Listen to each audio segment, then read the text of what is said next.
Olá, sejam bem-vindos à nossa Escola Bíblica Dominical. Para um melhor aproveitamento deste estudo, nós encorajamos você a ter uma Bíblia em mãos, assim como papel e caneta para anotações. Agora junte-se a nós com o pastor Alexander Maia, ensinando a Palavra de Deus.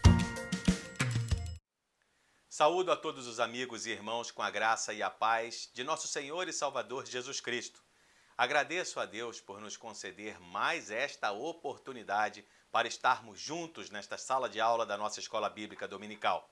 Hoje iniciaremos o estudo das cartas que Paulo escreveu ao jovem Timóteo, que junto à carta endereçada a Tito, estão no grupo das chamadas cartas pastorais do apóstolo.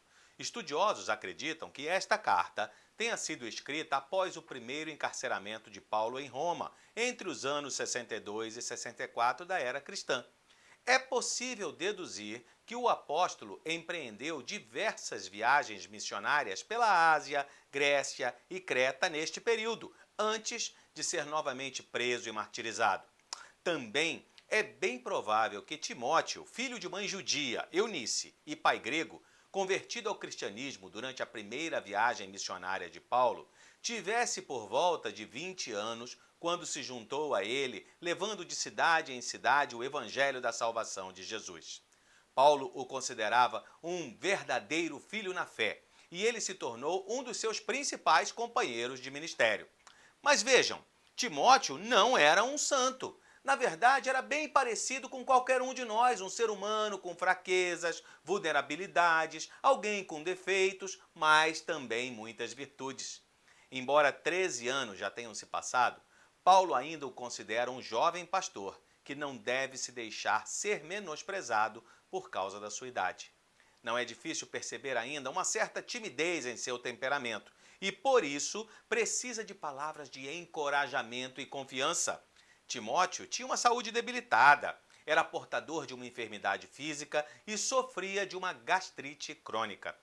Paulo referiu-se à frequente indisposição de Timóteo, principalmente em seu estômago. Chegou até a prescrever-lhe que não continuasse a beber somente água, mas que a misturasse com um pouco de vinho, por causa do seu estômago e das frequentes enfermidades, como nós veremos um pouco mais adiante no capítulo 5 desta primeira carta. No entanto, nada disso o desqualificou para pastorear a igreja em Éfeso durante a maior parte da sua vida. Paulo esperava em breve visitá-lo, mas prevendo que poderia se demorar um pouco mais, deu a ele instruções por escrito, abordando diversos aspectos da vida ministerial, como, por exemplo, a doutrina da igreja, o culto público, a função pastoral na igreja, exercida por presbíteros e diáconos, a liderança local e as responsabilidades sociais da igreja, bem como sua relação com as riquezas materiais. Além das orientações e ensinos dirigidos ao pastor Timóteo em Éfeso, a carta revela um plano bastante completo de administração e organização da igreja, e assim deve também ter sido lida em outras igrejas dos tempos apostólicos e serve ainda hoje como um guia inteiramente atualizado para ministros e demais oficiais da igreja. Abra sua Bíblia, vamos lá? Primeira carta de Paulo a Timóteo, capítulo 1. Paulo, apóstolo de Cristo Jesus, por ordem de Deus, nosso Salvador, e de Cristo Jesus, a nossa esperança, a Timóteo, meu verdadeiro filho na fé. Graça, misericórdia e paz da parte de Deus Pai e de Cristo Jesus, o nosso Senhor. O início da carta é convencional. Paulo apresenta-se como o autor, apresenta Timóteo como o destinatário e apresenta Deus como fonte da graça e da misericórdia e da paz que deseja que o seu discípulo desfrute. Como fez em 9 das 13 cartas que escreveu, Paulo se apresenta como apóstolo duplamente comissionado, por Deus e por Jesus Cristo. Ele não pertencia ao grupo original dos 12 discípulos que participaram ativamente do ministério de Jesus, mas foi por Cristo pessoalmente chamado. Já tivemos oportunidade de aprender, quando estudamos a carta de Paulo aos Efésios, que a palavra apóstolo, usada aqui, significa mensageiro ou enviado, e que, no Novo Testamento, o seu uso mais comum é justamente em relação àquele grupo inicial escolhido pelo próprio Senhor Jesus e depois a Paulo. Embora hoje em dia o uso da palavra tenha sido banalizado, sendo também utilizado como uma espécie de título para líderes ou fundadores de determinadas igrejas. Nada poderia oferecer credenciais mais admiráveis do que a autoridade concedida a Paulo diretamente por Jesus. O apoio dessa autoridade contribuía para fortalecer a liderança de Timóteo em meio às dificuldades que ele enfrentava em Éfeso. Timóteo é tratado afetuosamente como alguém que, além de ter sido conduzido a Cristo por intermédio de Paulo, dá provas de ser um verdadeiro e genuíno filho na fé. Sobre ele é pronunciada a tríplice bênção de graça, misericórdia e paz. E essas bênçãos são invocadas em nome do Pai e do Filho conjuntamente. O fato de nosso autor acrescentar Cristo Jesus 2 vezes ao Pai nesses versículos introdutórios não é insignificante, especialmente à luz do seu ensino com relação a Cristo como mediador entre Deus e os homens, que veremos um pouco mais tarde. A comissão delegada a Timóteo anteriormente é aqui reafirmada, pois a tarefa é muito difícil e essa dificuldade não é reduzida pela timidez natural de Timóteo. O representante do apóstolo em Éfeso, obviamente, precisa ser estimulado para o cumprimento das suas responsabilidades. Então, Paulo diz: partindo eu para a Macedônia, roguei que você permanecesse em Éfeso para ordenar a certas pessoas que não mais ensinem doutrinas falsas e que deixem de dar atenção a mitos e genealogias intermináveis que causam controvérsias em vez de promoverem a obra de Deus, que é pela fé. O objetivo desta instrução é o amor que procede de um coração puro, de uma boa consciência e de uma fé sincera. A ênfase de Paulo é dada no ensino e também na aprendizagem, já que se tratava efetivamente de uma relação entre mestre e discípulo. Paulo alerta Timóteo particularmente contra as heresias judaizantes e outras doutrinas enganosas que estavam tomando conta do pensamento da época, infiltrando-se sorrateiramente entre os cristãos. Os cristãos em Éfeso no primeiro século e em Cuiabá em pleno século XXI precisam se manter firmes à sã doutrina e refutar doutrinas falsas. Mais do que nunca, parece que vivemos a sociedade dos ismos: hedonismo, materialismo, egoísmo, pluralismo e por aí vai. As pessoas dizendo defender a tolerância, que é sim uma virtude essencial, principalmente para os cristãos, estão dizendo que não existem mais verdades absolutas. Tudo é relativo. De fato, um dos principais princípios do pós-modernismo é que não existe uma verdade objetiva e muito menos uma verdade universal e eterna. Pelo contrário, cada um tem a sua própria verdade. Eu tenho a minha, você tem a sua e as nossas verdades podem divergir totalmente uma da outra e até mesmo contradizer uma a outra, dizem eles.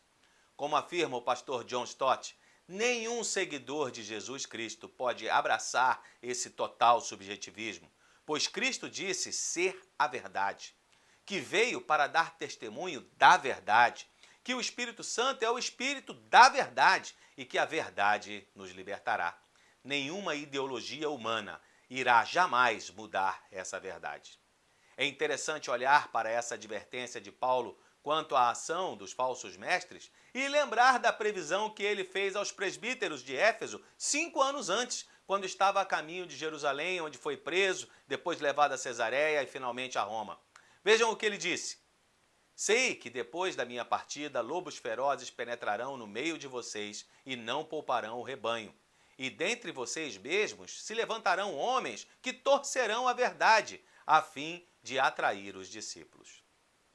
O povo judaico era muito dado às histórias de cunho moralizante, assim como os gregos tinham as suas fábulas e nós, brasileiros, os nossos contos populares. O que precisamos é de bom senso para não misturar aspectos culturais, folclóricos e Bíblia, em especial quanto àquilo que não é condizente com o pensamento cristão. Ao mencionar genealogias intermináveis, Paulo estava se referindo a uma constante prática judaica de rastrear a ascendência familiar para comprovar alguma descendência da linhagem de Davi ou de uma família sacerdotal. Muitos desses ensinos tinham por base rebuscadas alegorias que alimentavam a imaginação das pessoas, mas não serviam para mais nada.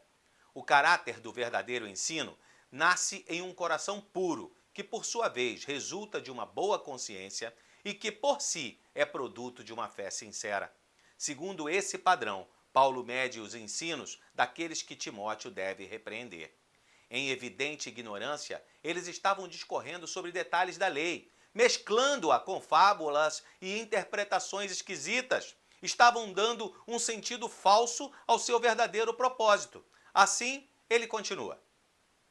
Alguns se desviaram dessas coisas, voltando-se para discussões inúteis, querendo ser mestres da lei, quando não compreendem nem o que dizem, nem as coisas acerca das quais fazem afirmações tão categóricas.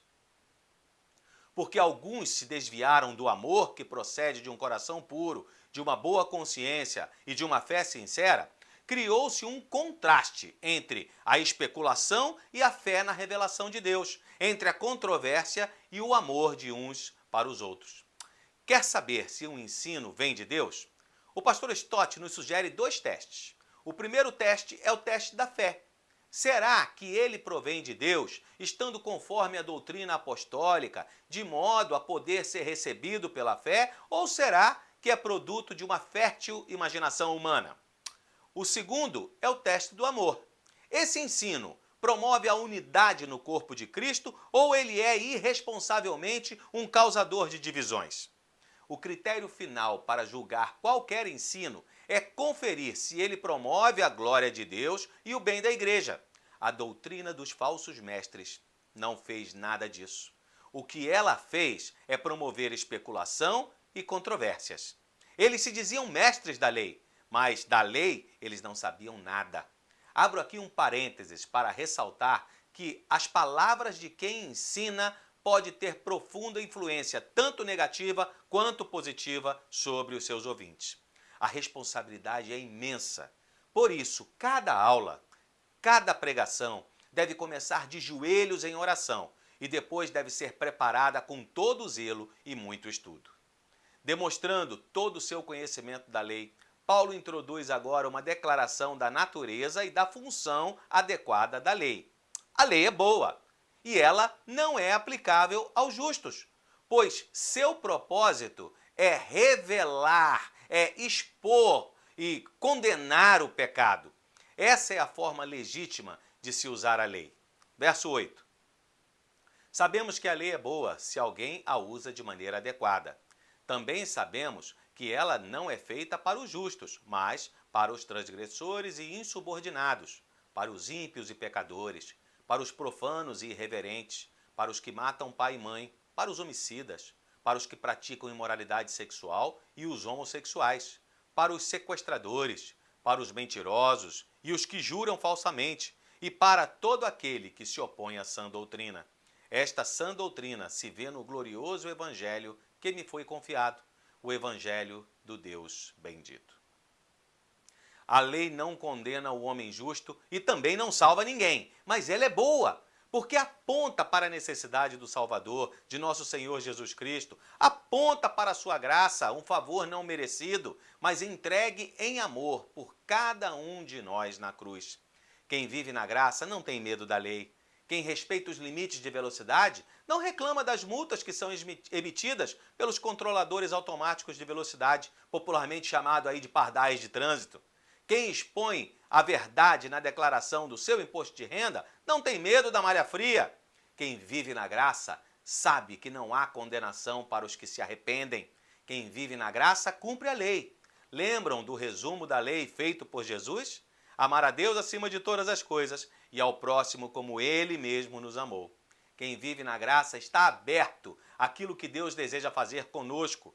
E tudo começa quando Ele transforma as nossas vidas. Paulo entendia da lei e do uso correto da lei, mas entendia muito melhor a graça. Antes perseguidor, blasfemo, insolente, agora ministro do Evangelho de Jesus. Essa é a sã doutrina. Esse é o evangelho confiado a Paulo e a nós. Verso 12. Dou graças a Cristo Jesus, nosso Senhor, que me deu forças e me considerou fiel, designando-me para o ministério. A mim, que anteriormente fui blasfemo, perseguidor e insolente, mas alcancei misericórdia, porque o fiz por ignorância e na minha incredulidade. Contudo, a graça de nosso Senhor transbordou sobre mim, com a fé e o amor que estão em Cristo Jesus. Esta afirmação é fiel e digna de toda aceitação. Cristo Jesus veio ao mundo para salvar os pecadores, dos quais eu sou o pior, mas por isso mesmo alcancei misericórdia, para que em mim, o pior dos pecadores, Cristo Jesus demonstrasse toda a grandeza da sua paciência, usando-me como exemplo para aqueles que nele haveriam de crer para a vida eterna. Ao Rei eterno, o Deus único, imortal e invisível, sejam honra e glória para todos sempre. Amém. Que declaração fantástica! Paulo escreve sobre si mesmo e sobre o evangelho que lhe foi confiado. Ele faz uma declaração estritamente pessoal, recontando a história da sua conversão e do seu comissionamento, em meio a duas exclamações de louvor. Dou graças a Jesus Cristo, inicia ele, verso 12, terminando com as palavras: ao Rei eterno, o Deus único, imortal e invisível, sejam honra e glória, no verso 17. Em toda a sua vida, foram abundantes as ações de graças, não apenas por sua salvação, mas também pelo privilégio de ter se tornado apóstolo.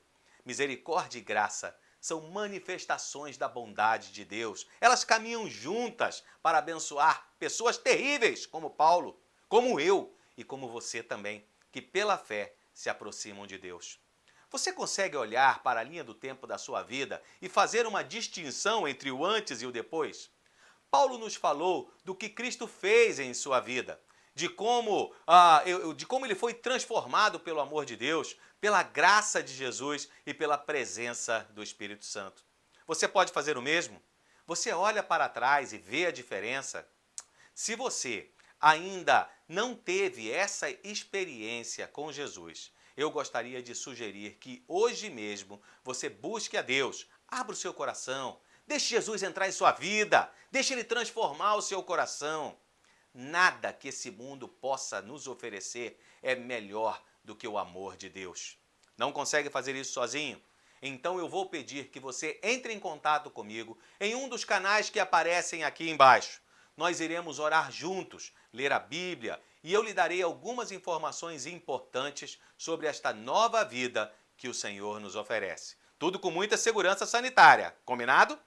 Estamos chegando ao final do capítulo e o jovem pastor é mais uma vez carinhosamente chamado de meu filho.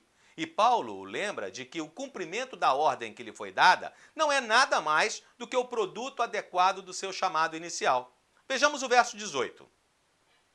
Timóteo, meu filho, dou a você esta instrução segundo as profecias já proferidas a seu respeito, para que, seguindo-as, você combata o bom combate, mantendo a fé e a boa consciência que alguns rejeitaram e, por isso, naufragaram na fé. Entre eles estão Himeneu e Alexandre, os quais entreguei a Satanás, para que aprendam a não blasfemar. Não somos informados do conteúdo dessas profecias. Nem está claro se elas foram dirigidas à igreja, a Timóteo, declarando como chamado por Deus para alguma tarefa especial, ou a Paulo, declarando que Timóteo seria um acréscimo importante à sua equipe missionária. Nós não sabemos. O que parece provável é que elas tenham ocorrido durante a ordenação dele, ocasião em que um dom lhe foi dado por uma mensagem profética com imposição de mãos dos presbíteros, como Paulo vai mencionar mais adiante.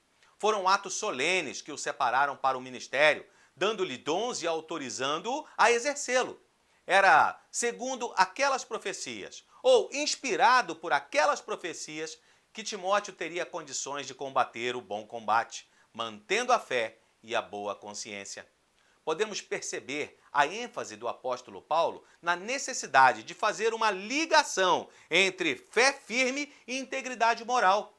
Isso contrasta com que homens como Alexandre e Himeneu que, rejeitando essa verdade, naufragaram na fé. Quem são esses dois personagens? Não podemos saber ao certo, mas os estudiosos supõem que esse tal Himeneu é o mesmo herético que ensinou que a ressurreição já havia sido realizada. Uma heresia disseminada na igreja que Paulo vai falar mais em sua segunda carta a Timóteo. Alexandre era um nome bastante comum e pode até ser o tal ferreiro que muitos males causou a Paulo e que aparentemente nem mesmo foi cristão de fato, também citado nominalmente por ele em sua segunda carta a Timóteo. O que realmente nos interessa é que Himeneu e Alexandre eram exemplos evidentes daqueles que tentavam divorciar a fé do comportamento. A severa ação disciplinar tomada no caso deles teve intenção terapêutica, como esse tipo de ação sempre deve ter. Segundo o comentário bíblico NVI, a expressão "os quais entreguei a Satanás" pode sugerir adversidades infligidas sobre eles naturalmente ou, com certo grau de certeza, simplesmente a excomunhão, o afastamento da igreja. Se é assim, então a frase descreve a remoção de uma pessoa da esfera em que Deus governa para aquela em que Satanás domina. No mundo, há somente dois reinos espirituais, o de Deus e o de Satanás. Aquele que se nega a integrar o reino do Senhor automaticamente se coloca a serviço do reino do inimigo. Quantas pessoas que conhecemos corriam bem, mas depois abandonaram a fé. É sempre muito bom investir em pessoas. Só devemos ter o devido cuidado de não banalizar aquilo que custou a vida do nosso Senhor Jesus Cristo. Muito bem, chegamos ao fim de mais um estudo bíblico. Eu recomendo que você visite o site da nossa igreja e acesse uma das classes virtuais em funcionamento. Neste espaço, nós trocamos ideias sobre os principais pontos de cada estudo, além de interagir e orar uns pelos outros. Você vai gostar. Vamos orar? Amado Deus, nós queremos te agradecer mais uma vez pela oportunidade, o privilégio que nós tivemos de nos debruçar sobre a Tua Palavra e estudar, ó Deus, princípios tão importantes para o nosso dia a dia, para a nossa vida cristã. Obrigado, Senhor Jesus, porque todas essas informações chegam claras ao nosso conhecimento e estão prontas para serem colocadas em prática. Mas para isso, nós precisamos da ajuda do Teu Santo Espírito. Por isso, rogamos, Espírito Santo querido, vem nos ajudar a colocar em prática todos esses ensinamentos, todos esses princípios bíblicos que nos aproximam mais de Deus e que nos tornam mais parecidos com o Senhor Jesus Cristo, como é a vontade do Senhor nosso Deus. Obrigado mais uma vez, ó Deus, pelo privilégio e oportunidade que temos, mesmo em meio a tempos tão difíceis como esses que estamos vivendo. Por falar nisso, queremos pedir que Tu continues a abençoar aqueles que estão em busca de uma cura, de uma vacina para esse mal terrível, para essa Covid-19 que continua a afetar a população mundial e também, é óbvio, a nossa população aqui no Brasil e no estado de Mato Grosso. Pedimos que Teu Espírito Santo continue a nos abençoar, nos livrando dos males, que os Teus anjos estejam acampados ao redor dos nossos lares. Muito obrigado, Deus, porque nós temos contado com o Teu cuidado dia após dia. Obrigado pelo Teu sustento. Obrigado, Deus, pela forma como Tu derramas o Teu amor sobre nós, os Teus servos. Continua a abençoar a Tua igreja, que nós já possamos estar nos preparando para os tempos, ó Deus, em que voltaremos a celebrar juntos, voltaremos, ó Deus, a cultuar o Teu nome juntos ali no templo da nossa igreja. Enquanto isso, fortalece a nossa fé. Abençoa os Teus servos e nos dê uma semana de paz. É a oração que nós fazemos, agradecidos em nome do Teu Filho amado, Jesus Cristo. Amém. Muito bem, pessoal. Muito obrigado pela sua companhia. Foi bom ter você conosco. Espero você na próxima semana, capítulo 2 da Carta de Paulo ao jovem pastor Timóteo. Um grande abraço, boa semana, que Deus te abençoe.